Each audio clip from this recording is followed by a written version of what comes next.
Welcome, friends, to Everyday Insights, where I catch up with dear colleagues and share their life learnings so we can all learn to live a little happier. This is the first podcast in my series on personal success, where I'll uncover how different people define success and how we can ever hope to attain it. My first guest is Chris Dethloff, a friend I met just a few years ago as a market research moderator. He's a very perceptive, personable, and empathetic person who overcomes more challenges on a daily basis than you'd ever guess from meeting him. So let's dive right in, and you'll learn about him doing such things as dropping out of college from throwing up too much, living and succeeding with debilitating chronic disease, raising empathic kids, and building success through setting attainable goals. Oh yeah, and the best barbecue in Texas.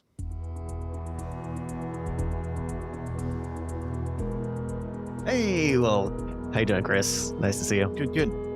It's been a few weeks since we last talked, not a crazy amount of time, but I thought it'd be fun to catch up. I guess we start off with just a little introduction on who you are, a little bit on your background and how we know each other. I'll kind of just a little bit about me. So my name's Chris Dethloff. I currently live in the great state of Texas. I love it. Absolutely love it. You and I met. I'm doing market research while you were at Intel, and I was at a company called Think Piece Partners. Kind of just a little genesis about how I got to Think Piece Partners. So I went to college. Nice. Most people did, right? And in college, I was studying to be a healthcare administrator because I love hospitals. And while I was working there, I had a buddy who worked at the internal IT department. We played video games together. That's how we knew each other. Awesome. I was complaining about my job one day, and he was like, "That sounds like a crappy job." I was like, "Yeah, it's a pretty crappy job." I was at a call center. I was calling people, cold calls. And he was like, "Hey, why don't you come down to the university? I work in the IT department. I manage the Microsoft stack at the company. So come down. I'll teach you how to be a SharePoint admin, teach you how to be an Outlook admin," and kind of went from there. And then he ended up leaving. I, as a student, was like, "Hey, I'll just apply for the job to get experience, right? See how far out in the application process I could go."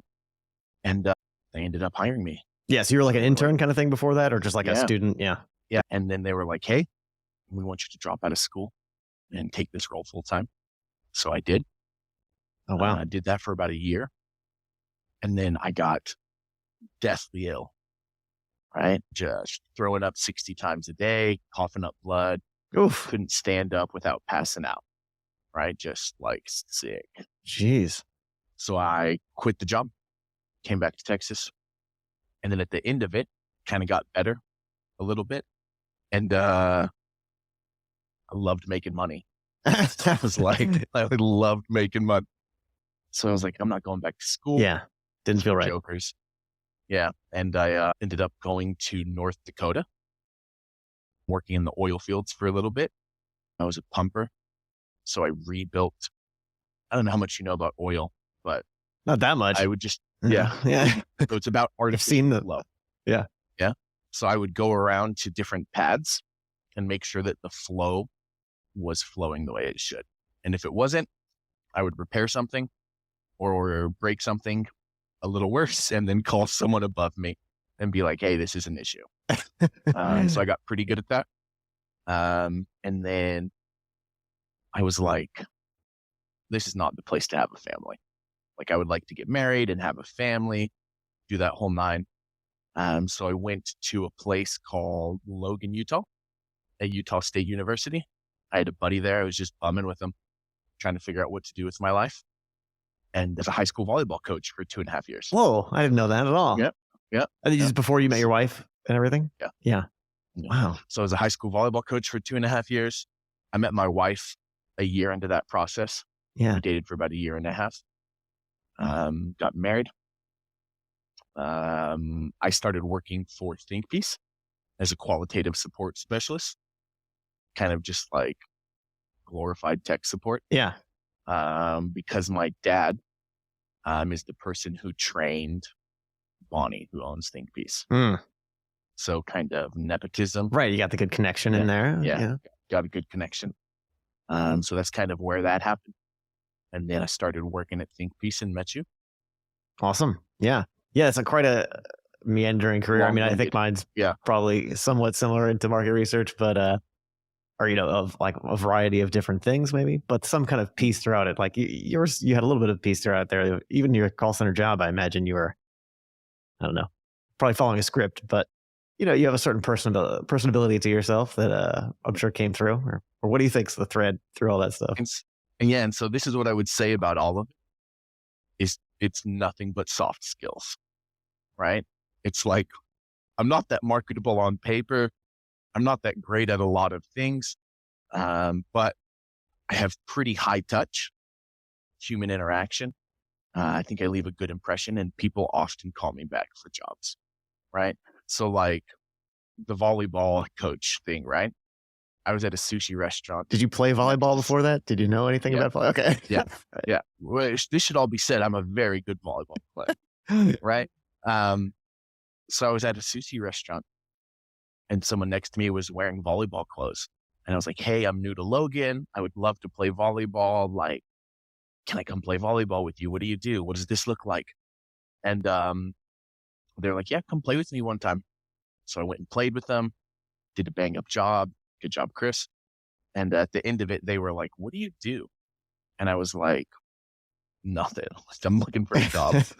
And they were like, oh, that's cool. I'm the varsity coach at a high school. Would you like to come and coach?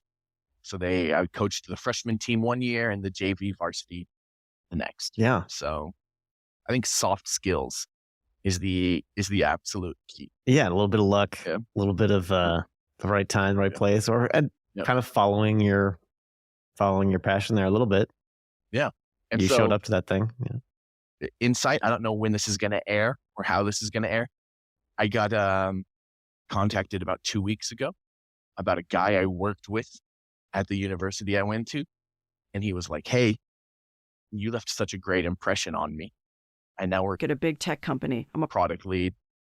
I have, you know what I mean, a space on my team. Oh, wow. Get together a resume. I'd love to have you.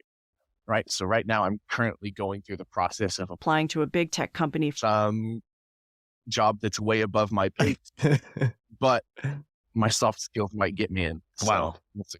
Wow. Well, best of luck, of course, with that. I'm sure. Appreciate it. I'm sure that these folks will sorely miss you, but if you can find a good path, that's more power to you for sure. Has that been something you've been thinking about for a while at all, or is it totally random? Like just coming up, this call comes in, you're like, well, maybe I should consider that. Yeah. So actually, totally random. The end goal is I just want to be a consultant, right? Run my own shop, demand a high price tag. Okay. Right. I feel like I do that already slightly, right? But I don't see all the profits. Yeah. Right? And you don't have to do all the other pieces of work too. I mean, yeah. Right. So I think doing a big tech company for 2 or 3 years looks really good on my personal sheet. Yeah. That'll be great. Like big name to put on there. Good logo to have. Yeah. When you look through your resume, this doesn't have that big corporation thing that someone could identify with or something, right? Yeah. How does that feel to you? Like, do you feel like your resume is lacking, or that it's just you want to improve it? Yeah. So really insecure about it, actually. Yeah. Yeah. Because I don't have the college degrees. Yeah. Right. So a lot of the people I'm in industry with have a bachelor's and a master's and 10 years of experience. Yeah. Right. And so it's, how do I pad this or keep relevant or do something that makes me competitive in this market to the point where I can start my own business, right? Once you have your own business, no one cares what your degree is. They care about your, you know what I mean, track record, your history, what that looks like. Made it through all these times. You keep finding good ways through, and you don't have those credentials kind of backing you up or something, and it doesn't seem to like slow you down in any way, or like a lot of people. Like one of the things I want to talk about in general, right, was this personal success idea. Like, what does it mean? How do we define it? How do we achieve it? And what are the barriers and everything to it? And I think when we look at people, it's easy to see them and see their life and be like, wow, look at all these successes he's had, and look how this great trajectory he's on, or she. But then as a person, you feel that insecurity, or you feel like, man, I'm not good enough, or I wish I could do better, or all the, this striving and this, I don't know, there's different feelings in there that I don't quite understand. And so how does that feel to you?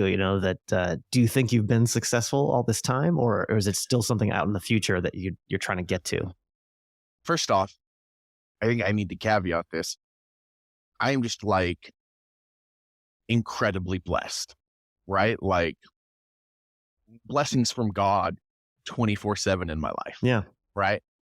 So kind of in the success vein though, I do not think I am super successful in terms of where I want to be.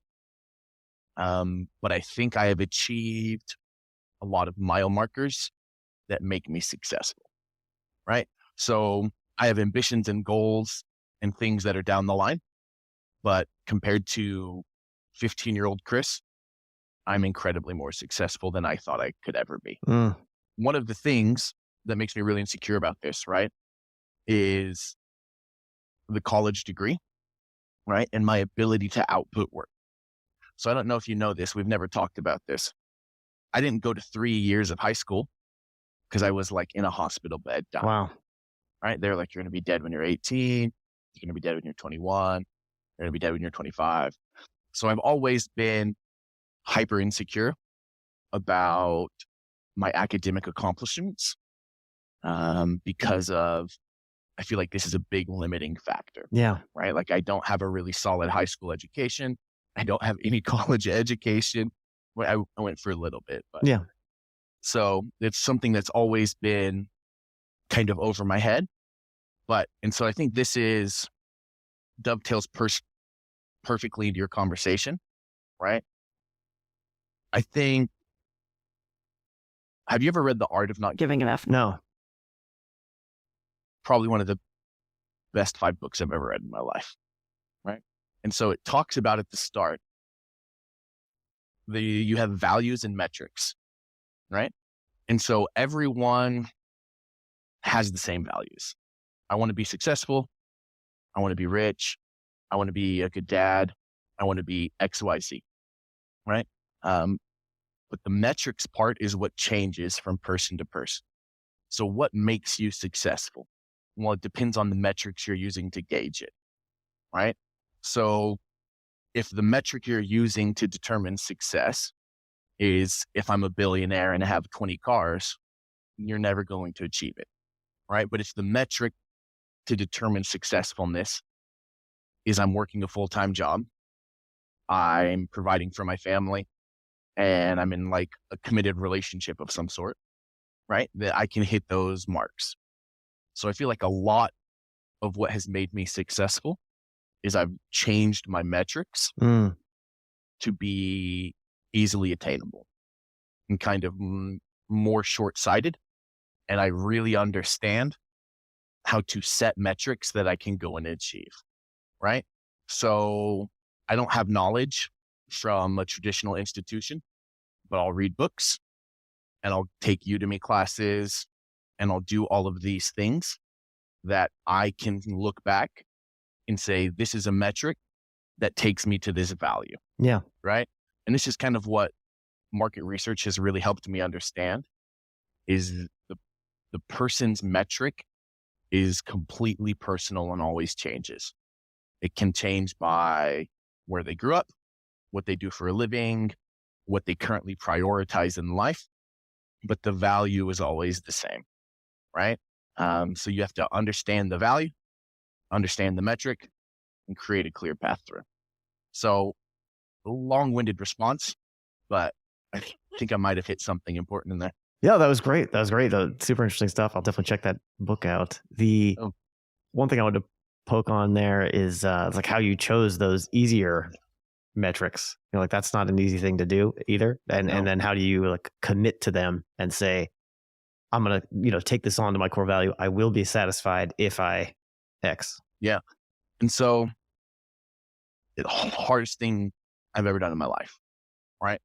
And Chris, by the way, pausing before you, if you want to think for a moment there, I think you're one of the smartest and most interesting people I know. All those downsides you can think of in your past? Like, I don't see that in you. I bet you after all that stuff, and I think you're a great guy. Yeah. I really appreciate that. Yeah. So the question kind of came back to, how do you change your short-term metrics? The first thing in my mind is understanding what metrics you inherently have. I attribute a lot of my soft skills to my mother and my grandmother. My grandma's father, right? I guess my great-grandpa, absolutely abusive alcoholic. So my grandma got really good at reading emotions to know if, hey, can I talk to him? Hey, do I need to steer clear? Hey, how do I interact in this scenario? My mom picked it up, and I kind of picked it up from her. So just from this interaction that my great-grandpa had with my grandma, there's a lot of metrics that I personally have that I may not even realize. I view being successful or happy as when people around me are content and there's no underlying issues. And so that's something that I picked up generationally speaking. There's one of my favorite stories is about a mom and her kids are like, hey, why do you cut the ends off of the Christmas ham? You just cut the both butts off and you throw it away. And she was like, well, that's just how you make ham. And they were like, no, it's really not. Right. So she called her mom and she was like, Mom, why do I do this? And she was like, well, that's what I've always done. Yeah. You learned it from me. And she's like, well, I'll call my mom. So she calls her mom and she's like, hey, why do we cut the butts off our hams? And she was like, well, when we were first growing up, we were really poor and I didn't have a sheet pan big enough. So I would have to cut it so it would fit. Right. And so you have to understand that there are metrics and values that you have obtained that you may have no idea where they came from. So I think a large portion to being able to change them is to being able to objectively step off the emotional roller coaster and kind of analyze a little bit. Did you have a hard process you went through of like writing down what your current metrics were and thinking about that a bunch? Or was this more of like looking back on it, there's a gestalt of, oh yeah, I did this thing and I thought about it hard and changed? I think a lot of it was hoisted upon me or thrown upon me. Yeah. Because the metrics that I wanted to succeed in were not possible. Like I physically couldn't stand up. Man. So like the metric being good at sports or doing these things in high school was not conducive to long-term happiness. Yeah. Right. So like my freshman year of high school, I get on varsity wrestling. I love it. I'm a stud. Right. My sophomore year, I'm like, hey, I want to go back out for wrestling. But I've realized after I work out, I throw up and can't see straight. Jeez. How did you get through all that? How does it affect you now? We'll jump into that. But I think because I was limited health-wise, I had to understand you can still be successful without hitting the metrics that other people are using to obtain the core value. And I think it was a lot of it because I was so sick, I couldn't even achieve the metrics if I tried. Yeah. Right? Yeah. I couldn't even achieve. It was obvious to you. It was forced upon you. Yeah. Just like, if I can survive, or if I can make it back to school, then and it's a good day. Forced was the word. Right? And so my genetic disease. Yeah. My little sister also has it. And going through the same thing. Right? Like 22, going to take her ACTs because she would like to get into a college. But it's frustrating because from society's perspective, she should have been done with her ACTs at 16. Yeah. Right? Her friends are graduating college and she's trying to get in. Yeah. Right? So I think a lot of it was forced. Yeah. That's going to be Really super difficult mentally and just, spiritually, or however you want to talk about it, just to get through for your sister as well. So underlying core of what it is, I've got a myriad of different diseases. And on their own, they're not that bad. But together, they cause some issues. Growing up, neurologists would always ask to write books on me because of how crazy my circumstances were. Wow. I always said no because I don't like historically talking about my sickness. I always felt it was limiting, right? So this is the thing that's causing me to fail these metrics. Yeah. Don't look at me. A lot almost. tied up in it. Yeah. Yeah. Yeah. So kind of the core of it is I have something called Ehlers-Danlos, which in the simplest terms is like my connective tissue doesn't work like it should. Mm. So like I can just stretch all the skin off my face, right? Like connective tissue is not functioning correctly. And that causes some other issues. But the biggest one was I hit puberty and I'm pretty tall. I'm 6'3", 6'4", right? And I went from short and pudgy to really tall and lanky. And during that exponential growth, the myelin sheath, so like the fat that carries electrical transmissions, kind of got a little wonky, right? It didn't grow like it should, or who knows. So it created some issues. Well, like the cyclic vomiting syndrome is what they describe it as. So I was throwing up 60 times a day. Yeah, that's a weird symptom, right? I imagine like like you said, trouble standing up or the stumbling or not, nerves not connecting up right makes some sense, but vomiting is odd. Yeah, so it's your autonomic nervous system. So everything you do without thinking about it, right? So postural orthostatic tachycardia. So that was going flat to up. So what happens is you have a sympathetic and a parasympathetic system in your heart. When you stand up, you obviously need blood in places that it wasn't before. Yep. So your heart rate kicks up. And then you have a system, the parasympathetic system, I believe, in your heart that says, hey, blood's actively distributed. We can calm it down for a bit, right? And then you go back to your standing heart rate. Mine didn't work. So I would stand up and a couple minutes later, my heart rate would be at like 220.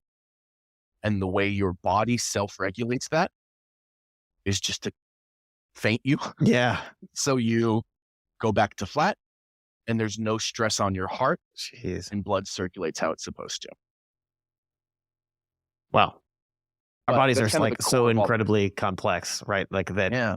It's incredible they work at all. Both from like the molecular level to this like larger systematic level, that the tiniest little thing being wrong can lead to this cascade of stuff. Did you just kind of like grow out of that and made it through because you were able to catch up, or was there like treatments and medications that you're able to find that have helped you make it to this point? So I used to be on like 30 pills a day, like some pills to stop things, some pills to remove the side effects, some pills to remove those side effects, and then like a multivitamin 10-pill regimen. Yeah. But every time you go to a new doctor, they tell you to get off all your pills for 2 weeks before you come. So none of their tests are skewed. And I noticed I felt the same amount of sick on my pills, off my pills, but I could think clearly when I was off of them. So I was kind of just like, I'm done. I'm not going back on pills, which I'm not giving out medical advice here. It's probably a stupid idea. Yeah? Bold move for sure. Yeah, bold move for sure. But I'm pretty intelligent, I think. And I was able to figure out some patterns that really helped me. I think we've talked about this. I take a cold bath every day. Yeah. Yeah. You told me the classic Joe Rogan plunge, or I don't know how you. Yeah. So for 15 minutes every day, I get in about 42 to 46 degree water. I submerge my hands, my feet, and the upper part of my cheekbones. Not the top of your head. Is that a thing? Well, I find it hard to breathe with that submerged. But you're correct. So I go in, I go completely under for as long as I can, about 45 seconds. Yeah. I come up. I then submerge everything, and I look like a little frog on the water. Oh, just leave some breathing tubes out. Okay. Yep. Gotcha. Yep. So you do keep your head as much as your head under as possible for this whole time. Yep. Wow. And then I constantly go back to submerge myself.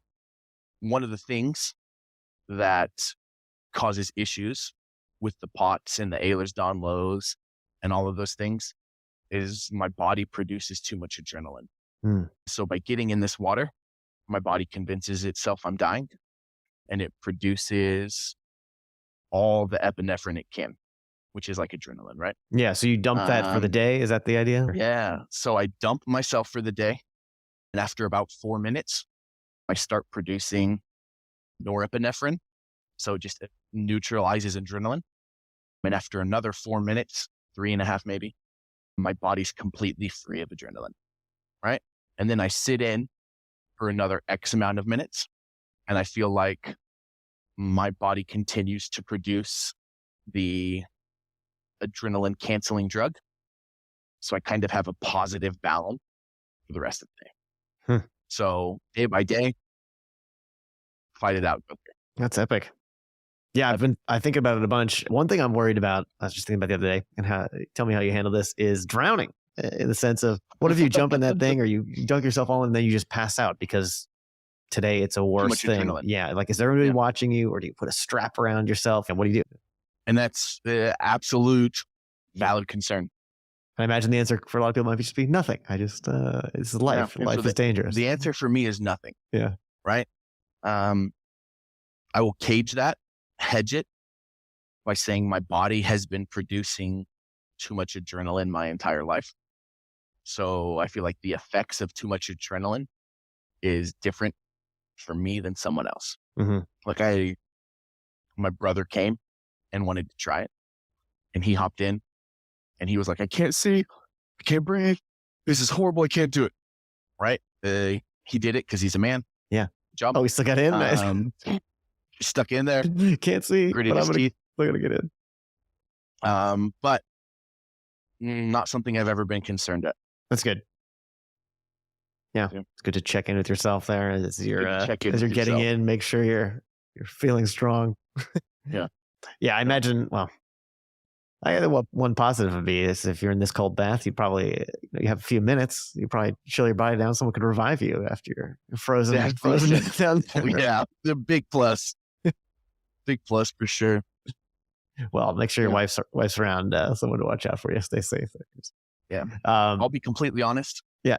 Most of the time she can gauge how well I'm doing through the curse words I'm shouting when I initially hop in, right? Like, oh man, this is cold. Oh man. Oh, okay. So it hasn't gotten easy for you? Yeah. The way you talk was just like, I just jumped right in. Easy. No, so it's gotten easier because I understand the benefits and I can see them. And I would say maybe 30%, 40% of the days, it's just like grit your teeth and pure willpower. Wow. Have you tried any breathing stuff to get in, or the Wim Hof exercise and all that stuff? Yeah, I breathe the whole time I'm in there. Yeah. Yeah. So those deep breaths, you know what I mean, through your diaphragm, that whole nine. But yeah, I don't know too much about it, but I just know that that's part of enjoying it or getting through it in a reasonable way or something is teaching your body to chill out. But I think if you're staying in that long already, like you must have gotten through that idea, right? Like at that temperature, you'd get out after 2 minutes if you're not really ready. And so I think a lot of it just boils down to stubbornness for me. You just got to grit your teeth and do stuff. So is that a common theme in your life? Is that how you got? When I was in high school, I was in like a support group for a couple of other people who had the severity of illness I had with a bunch of the side effects. Most of them at this point in life have feeding tubes because they were tired of eating because it made them nauseous and they'd throw up. Most of their muscles atrophied because if you stand up and pass out, a lot of people just kind of quit and stop standing up. And then that causes blood issues and strokes and you know what I mean? So I think stubbornness plays a key role in my life. Wow. I don't care if I've thrown up 60 times today. I'm going to eat this piece of bread with some peanut butter on it because this is what I want to do to be successful, right? Or I don't care if I pass out when I stand up. I'll crawl. I'm getting off this couch and I'm going to go do something, right? And I think a lot of it is big blessings from God, like completely honest. Like, don't see myself getting out of this by myself. But Is that part of your daily routine? You're praying through a lot of these things? yeah. So big believer in prayer, go to church every Sunday, do that whole 9. Nice. I think it is really important. And I think the other thing that's really cool is church. Any organized religion, any kind of organized club has successful people, and they have a clear path of the metrics that meet values, right? And so like having a mentor or anything in life that shows you successful people that have achieved your values and shows you the metrics they use to get there. That is the like most important end all be all, in my opinion. Getting that mentorship, having someone who's kind of been through it and done it, and showing others, these are the metrics, these are the values. This is how I went about it. Yeah, that's really awesome. I mean, this has been a great conversation so far. Thank you a ton, Chris. And kind of the point of this podcast was to just learn about how the people around us, the people in our lives, they have a big backstory, or we all kind of have interesting stories in our lives. It's not just some celebrities or some other people out there that you're already hearing about in the media. There's really just incredible people all around you. So it's been super interesting that I haven't heard a lot of these things about you before, and that you just wouldn't know. You meet with people, you work together, you play together, and there's so much we don't know about the struggles people are going through. So on the more positive side of that note, what do you think of as some of your biggest wins in life, or like the biggest success? Like if you had to choose your top 3 successes, or just top 1 if you don't feel like you go deeper across your whole life, what do you think of? First and foremost, just getting married to my wife. Yeah. It's been a massive blessing, and it has really helped me change, refine, edit my metrics, and add some new values that I didn't think were important. Yeah.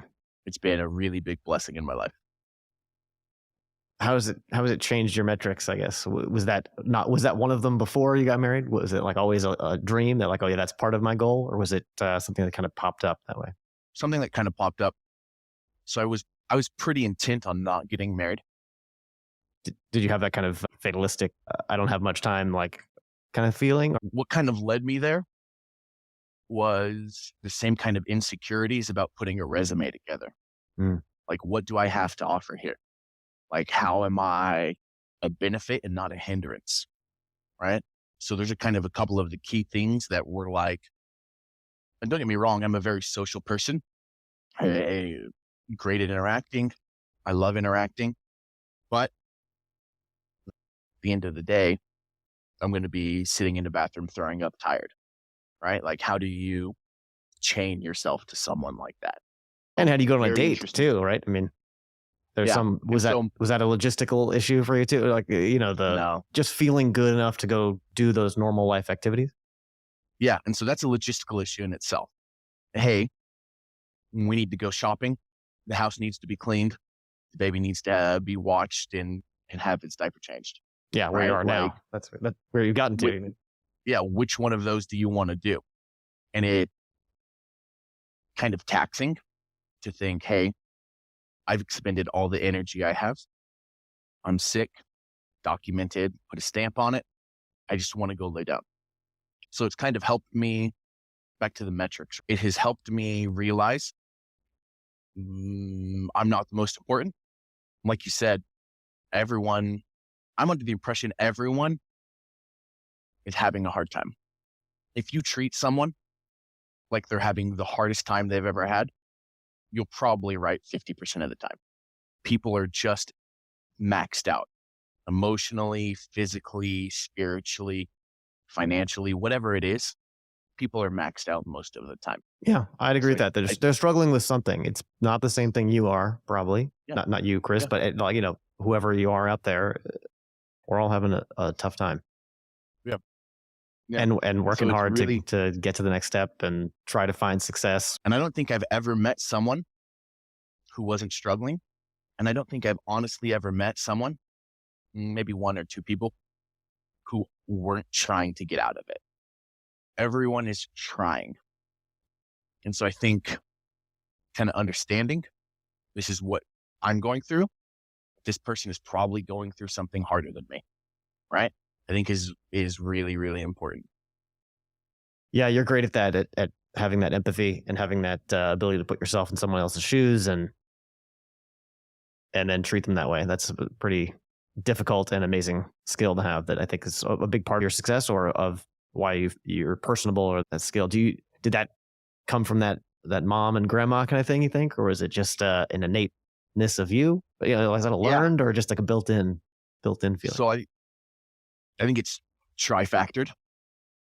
Comes from the mom and grandma, comes from just my innate personality and my ability to interact. And this is also what I would say on that second point. Stress has always made me sick, right? So like, just like my great grandma my grandma needed to understand how to interact so she didn't get hit. I've always needed to understand how to interact so I don't get stressed out and have to go throw up. Very instant feedback. Like if I handle a situation wrong sometimes, I'm like, oh, I messed up. Got to go throw up. Right? Because that's just how my body is kind of used to handling things. Wow.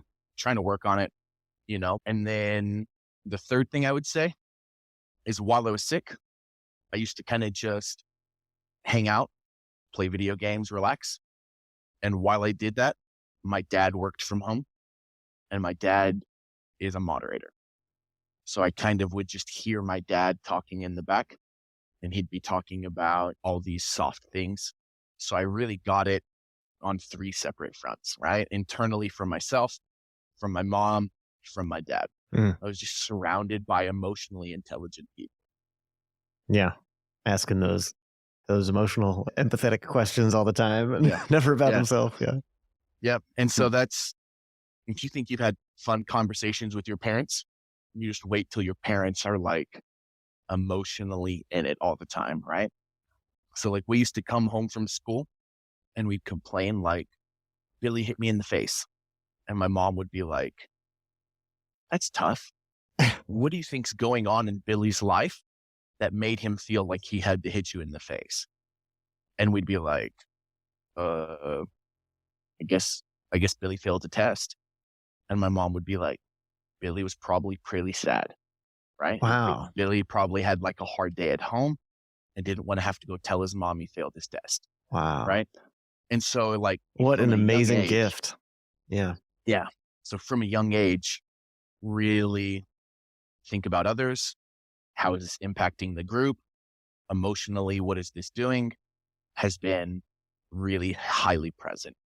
And it's also why I'm successful and have had these amazing job opportunities is I just think about others and I know how to emotionally interact. And that has surpassed so many other things. Yeah. Yeah. So my brothers have MBAs from business schools, right? Top business schools. Nice. And both of them had similar experiences where someone came in and said, none of you are going to be millionaires because you don't have the soft skills needed, right? Like hard skills, intellect, all these things get you so far, but soft skills are what make up a majority, right? And there's exceptions, right? Mark Zuckerberg, Elon Musk, all of these people. But the majority of them come through soft skills. I would agree with that. So the corporate world is largely a political space, and the soft skills are what move you around and not how good you can move numbers in a spreadsheet. That's for sure. You brought up, I think, an interesting topic there too of, you know, those great skills that your parents gave to you. And now you're a parent and everything. What are your parenting tips, or how do you think you can find success as a parent? Well, I'll caveat all this by saying my child's 1, 13 months. Yep. I don't know why we count the months after 1. I guess it's important for developmental things. ever changing every day. Like I have no idea. I don't know how to do it. And it's crazy to think that you can have a 1-year-old and you've already messed up so many times parenting wise. Funny little story. I hope my wife doesn't mind me telling this. So they gave us a baby at the hospital and they're like, cool, this is yours. What? And we're like, what do we do now? Right? Like, Okay, I thought you were going to like, and it wasn't actually yours. no, it was like, it was our baby. They leave. And they're like, we'll let you have some time to relax. And so I swaddle the baby. And the nurse comes back in like 20 minutes later and is like, you have over swaddled the baby. 1 blanket, all it needs right now. You cannot get babies too hot. And so we're like, okay, almost killed my kid. 1 blanket max, right? So he was born in December. So we come home. It's cold outside, right? Texas doesn't have the greatest insulation, whatever. So we swaddle my kid, 1 blanket max. I'm not overheating it. Just cries for like 2 days straight. Cries. So upset. We go to the doctor. They're like, hey, he's lost too much weight. What are you guys doing wrong? He needs to be gaining some back in the next couple of days. My wife's from Canada. Her mom comes down on like day 3 and is like, what are you idiots doing? This kid needs to be in 2 blankets, maybe 3. This is how you're going to feed him. This is how you're going to do ABC. Instantly stops crying, sleeps like a champ, gains all his weight back, messed up so bad, but like you just can't let messing up stop you from trying in the future. Right. And back to my earlier point, this is a song I'll sing till I die. Her mom had a different set of metrics, different set of values, different set of experiences. And we adopted some of those to be successful. So I think in terms of metrics that we're going to apply to our child, I'm sure that there's a lot that will just come off naturally without even us knowing about it. Right. But I think there's a couple we can handpick from her family, a couple we can handpick from my family, and a couple we can handpick from successful models we've seen, and we can implement those. And then I think the most important part is realizing the negative things in her family, negative things in my family, and maybe some of the negative aspects of society we really don't like, and understand the metrics that are leading to those outcomes and maybe some of the values that people are prioritizing, and kind of go about trying to change those. Yeah, when the kids are young like that, it really takes a village, and to, a new parent coming in and, getting the knowledge from the prior generation, from mothers of the past and dads, but especially the mothers, Yeah. people have been doing that throughout time, passing it on the most basic functions, and breastfeeding. We saw that as like a big thing in our family too, that it was just way more difficult than we thought it'd be. And going to the counselor for that was like just so valuable as a tool to like get through this easy. That's always the advice we give everyone, is to like go to the lactation consultant early and often. You had that experience of, hey, we can't quite tell what's wrong, but someone else comes in and they're like, hey, this is easy. Like, let me show you the tips and tricks on how to do this. And what I was thinking of is, as our son's 3 now, and I don't feel like that same thing happens as much then. Like that, it's unique to that early time in life. And then after that, it's kind of more on you to figure things out, or maybe we need more of that as a society, more kind of group parenting. Me and my wife have had this conversation multiple times. Sometimes generational living sounds really appealing, right? Of like, this is how you take care of a baby. This is how you take care of a 3-year-old. This is how you take care of a 5-year-old. These are some of the things that you need to be worried about. Yeah. I think there was a lot of value in that. We start to get set in our ways. Yeah. Interrupting a moment, but we start to get set in our ways, and then it's like up to you. And if other people give you information, it's more like, I should be rejecting that because like I have a path, or I've found my way, and this is how my kid should be raised. And I don't know why that switch happens, people. It's interesting. Yeah. Yeah. And so like, I come from a large family. I have 6 brothers and sisters, including myself. So 6 siblings in the set. And I call them all the time now. I'm like, hey, my kid doesn't know how to blow his nose. how do you get boogers out of a kid's nose? Yeah. Right. Like, and so it's just, there's like a wealth of experience Yeah, that's great. of so many people who have been through it successfully or unsuccessfully. Like, how do we start leveraging them more? And I think that's the cool thing to me about podcasts like this is it's just documenting and disseminating the information that so many people have and kind of getting these everyday insights out to everybody. Yeah. It's really cool. And it's super admirable. Thank you. Appreciate it. Even saying the title in there. That's great. You can include me in the promo. All right. One thing I find really interesting and difficult is the raising our kid together, right? Like the relationship between the mother and the father or whatever, situation a couple happens to be in. But you kind of brought that up in one of your last statements of you and your wife taking insights from both your families and kind of combining that to choose your own path. And that process can be really difficult. How do you get through that? I think the number one thing that has made my marriage successful is my wife is always willing to have a conversation. And sometimes this conversation is splintered over 4 days. And sometimes it's in a 30-minute window. But she is always willing to go and analyze, reflect, and kind of come up with an answer. And the same, ask me questions of like, hey, you're doing this. Why are you doing that? And so I think that's the most important thing is we align on all the values. 95%, 90% of the values we're in accordance on of the things that are important. But it kind of goes back to these values and metrics that we've been talking about. I want my kid to be happy and successful. She wants our kid to be happy and successful. What she thinks will make happiness or she thinks will make successfulness may be diametrically opposed to the path that I think will bring it. So understanding that we have the same core value and then kind of forging a path that we both think can get there has been really beneficial. And that's the thing is understanding we both want what's best for this kid. Your path to it and my path to it may be completely different. We want our child to be happy. So she sings him like show tunes, right? Like she's from a musical family.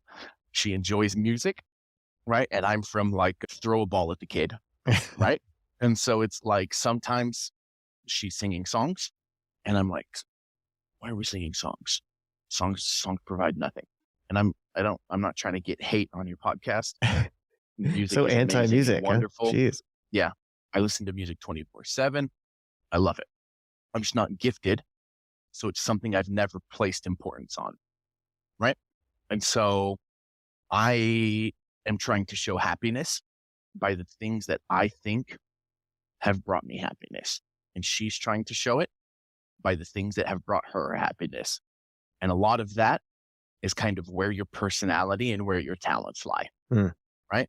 And so our kid may come out and just be, I hate sports. I hate music, but computer programming, man, it just clicks.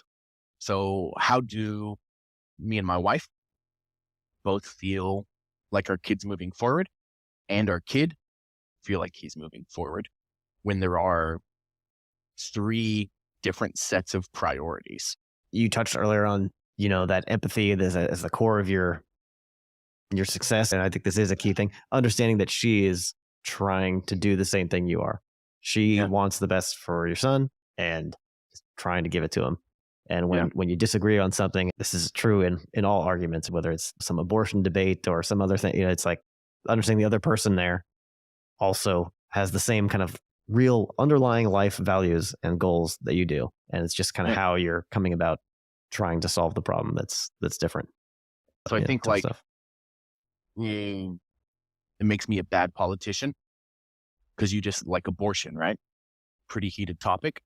I can see how both sides are like,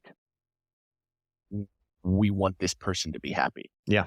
We want this person to have agency and feel love and go through this process. I'm kind of a bad politician, but a really good listener. Mm. I think being overly empathetic and too high touch on the emotions has its flaws. I don't think you can skate through life on that and that alone, but it can, and I've had to work on this, being hyperbolic in your speech and placating too hard to your audience. It kind of encourages or gives you the innate ability to be slightly dishonest so people hear what they want to hear. As you try to talk about, is it good for a politician or not? It's probably like the perfect kind of skill. There's another layer on top of that of then manipulating people with it, right? That is how you can become maybe devilishly successful. Is you definitely, to manipulate people, you need to understand what their true goal is. That's something I have to work really hard on, because when I was a kid, teenager, my parents one time told me flat out, we believe about 75% of what you say. And the other 25%, we don't think you're doing it maliciously. We think you're just telling us what will cause the least amount of stress. And so sometimes in marriage, in life, professionally, you have to have hard conversations that are uncomfortable, and you can't placate. You have to have a side, you have to stand with it, and you have to back it up, right?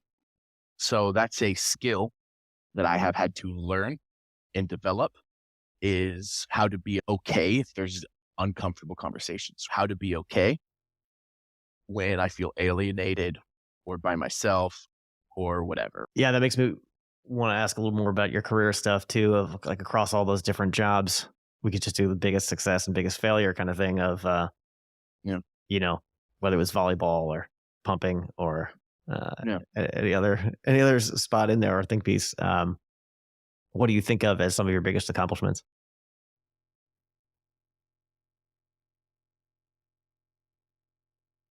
Biggest accomplishments. I think just getting the jobs has been a massive accomplishment in my mind, right? Like just getting enough money to scrape by has been number one accomplishment that I've ever achieved. Because growing up, I never thought it would happen. And I think the second accomplishment is, and it's kind of dovetailed into that, a big blessing, that I've been able to get jobs that I find joy in. Yeah. So like, I love talking to people and I love kind of team building. And so volleyball coach, pumper, all of these things, I've been able to coach or teach or mentor or distill my perspective to help others move forward. Right. So that's been the biggest successes, is just getting a job is massive in my mind. And then having a job that allows me to use my innate skills and help people move forward. Just disgusting success. Yeah, you've given a great example of how you've set your goals at a attainable level. Both of those things, right? It's like just feeling success through the fact that you're able to get a job and move to this point in your life. And then challenges wise, one thing we were talking about was the coaching of people or the giving that hard message. Is there any good example of that stuff that comes to your mind or that you can teach us about? So I was best friends with the bus driver, right, who drove people to and from the events.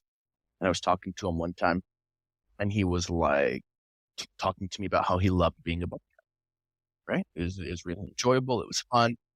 And he got to see countryside all the time or the roads or whatever. But he said the biggest challenge of being a bus driver was, and so they get paid by a mile they drive or whatever, right? And so he said the biggest challenge of being a bus driver was how big his Christmas bonus was, depended on the emotional resilience of high school students. So if the team went to state or made it to the playoffs or did whatever, he had triple the driving time he would otherwise. So weird. So his thing was, how do you financially plan for the emotional resilience of a bunch of 16-year-old girls? How do you expect them to keep it calm and make your financial plans around that? right? And so I think that was a challenge that popped into my mind from volleyball is the metrics you use can't be reliant upon people. I had someone come and visit me in Texas one time. I love brisket. And I talked this brisket place up. Pecan Lodge is the best brisket you'll ever eat. You're going to love it. It's going to be great. It's going to be perfect. It's your plug of the day. All right. Pecan Lodge. Like, yeah. And so I'm talking this place up. Right. And someone comes to Texas. I've been to Pecan Lodge more times than I would care to admit. They've got probably thousands of dollars from me. And so I'm like, going to be amazing. And we get there and it's absolute crap. Right. I guess like one of the pitmasters was out or something got overdone. Yeah. And we get this just a fail meal. Dry, dog feed brisket. Right. And so it's like, I now feel embarrassed and have a hard time. And I don't want to interact with this person. And they're judging me because I put a value or a metric or whatever outside of my control. So I think that's been the big thing is like, I judge myself on showing up or putting in work or putting in effort. I don't judge myself on someone else's ability to transfer that. We'll go to that last part a little bit more. So I can't control Pecan Lodge. Yeah. Right. My thumb is not in the pie to tell you if they have great brisket that day. I can say, anecdotally speaking, 9 out of 10 times I've been, would recommend best barbecue in Dallas. Right.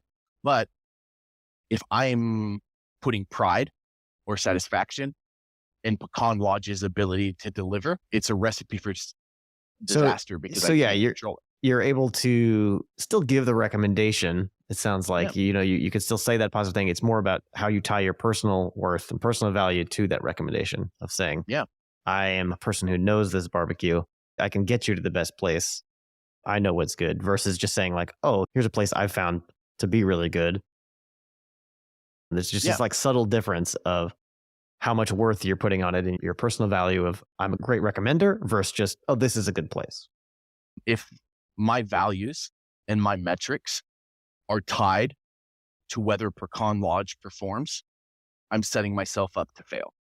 But if my value is I give good recommendations, whether or not they deliver, not on me, but I can prove that this place is great from my own effort, you're setting yourself up for success. Does that make sense? A little bit, yeah. If they need me to be a spokesperson, you just let me know, Pecan Lodge. I love you. Yeah, I look forward to trying to get down there and taste that brisket sometime. I made a couple briskets this year, and how'd it turn out? Mediocre. Good, like really nice. But it was my first time doing it. It was like, surely was not up to Pecan Lodge standards, I imagine. It really gave me a great, I think I told you this once maybe, but a great appreciation for the meal itself, of how much work goes into making that particular meat cut.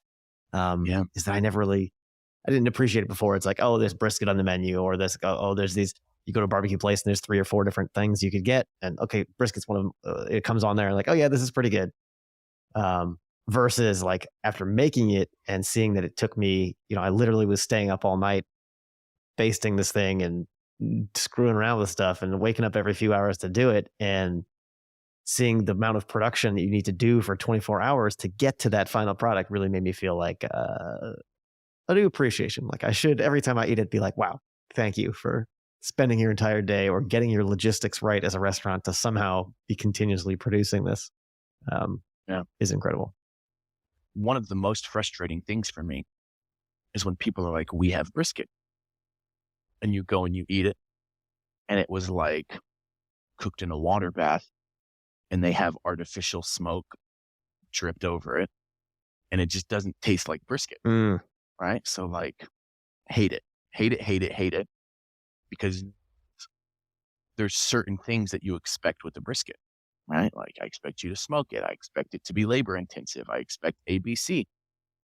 And when you don't deliver on what you think makes the fundamental brisket, kind of frustrating sometimes. Do you obsess over other barbecue meats, or is brisket the main one? I love kielbasa sausage. That's a somewhat rare Delicious. one, or I don't hear people Yep. say that Yep. ever. Yeah.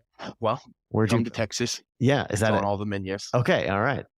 Yep. We used to eat kielbasa Yep. when I was a kid. You know, that was like one of the things my mom would get for some meals each week or every few weeks. But Yep. then I've maybe not heard about it really. But barbecue places always have some kind of sausagey thing. While I'm making food recommendations, go get a Natchitoches meat pie.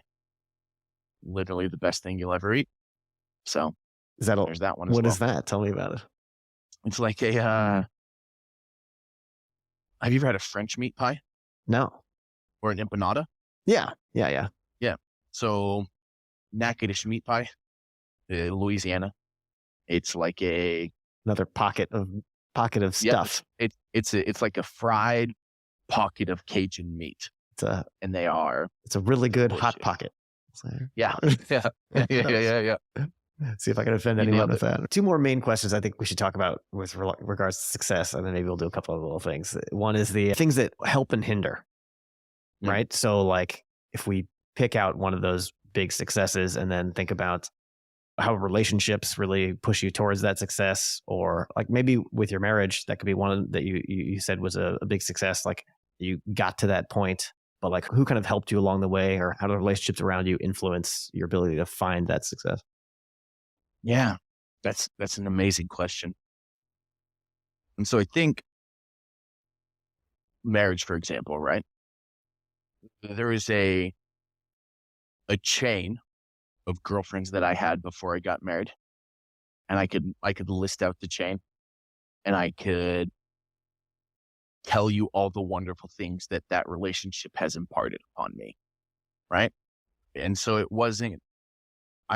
didn't go from being 18 years old and being like, I will never get married, I'm a burden, to being 27, 28 and getting married.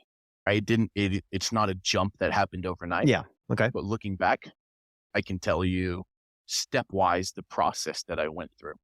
And so it's really interesting to think, if I had not surrounded myself with such a high caliber of people or high caliber of person, where my path would have ended. So I think the relationships that you have and the people that you kind of adopt values and metrics from are pivotal to where you end up in life. I love that idea that these relationships you had weren't just stepping stones or things that didn't work out, like a failure. Mm-hmm. Like I thought this was a good one and then it failed. But instead they were moments that you learned something new, things that built up, that you get something out of each one, and both parties learn something about each other and themselves. Yeah. And it leads you to a positive outcome or a better thing in the future, even if that relationship doesn't turn into a marriage, right? Yeah. And all those relationships failed. And some of them failed spectacularly. Yeah. Right? Just up in flames. But I think you just absolutely nailed it. I was able to adopt values or metrics, or have my values or metrics opened or changed or influenced so that I could progress forward. You're either in a steady upward cycle or you're going the other way. Progression is one of those things that needs to be happening at all time. And you can either be deliberate about it or you can let it happen to you. So I know people who have willy-nilly gone where the wind blows, and they're very successful, but they have no say in how they got there. It's really easy to focus on the failures of those relationships blew up in flames, or that's the last part. That's the part you remember sometimes the most, how this thing broke. But to not look at it that way and try to think of it, the positive things you learned, or that those things led you towards a better time in the future, seems like a much healthier way to observe our past than to focus on our failures, which is the natural kind of human thing to do. And I cannot underscore this enough. Some of them were absolute failure. Like me crying, unable to this is over, my life's horrible, right? I don't think you're alone in feeling that. I'm sure Yeah. everyone listening yeah. has felt those same feelings with relationships. Right. Yeah. And so even like sometimes in my current relationship, I'll express something and it won't be received the way that I intended for it to be received. And I'm like, I'm an absolute failure. I'm not communicating. And this has been actually really hard for me. Me and my wife have vastly different communication styles.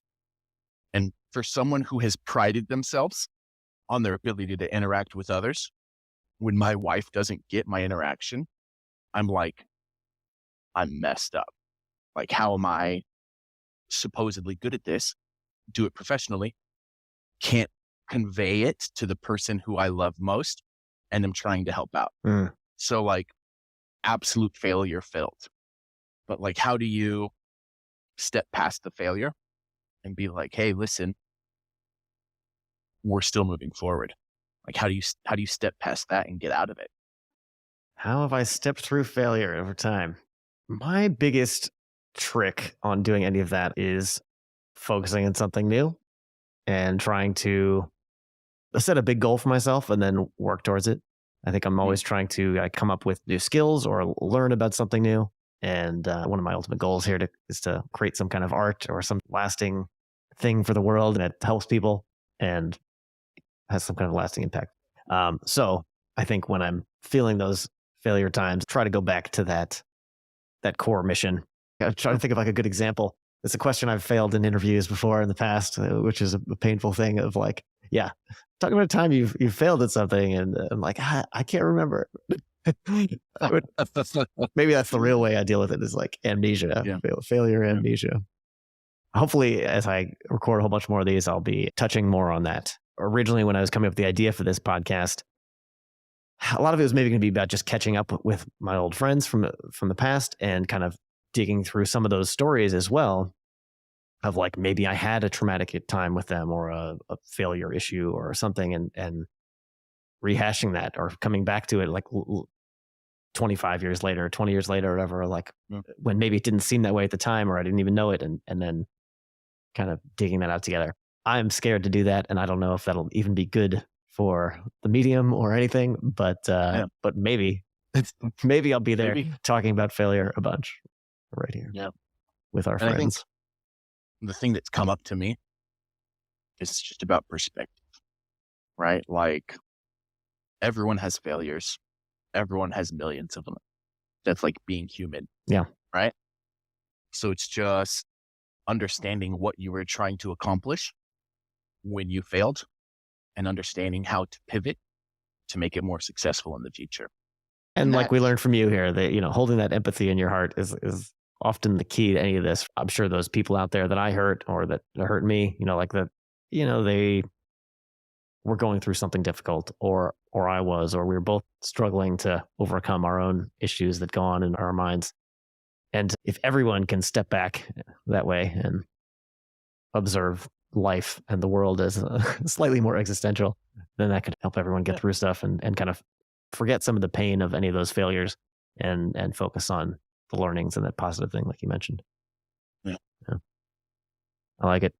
All right. Why don't we switch lastly to some current event type topics, more silly, fun stuff. One thing we've been chatting about over time is AI, I think, and like the rise of AI tools.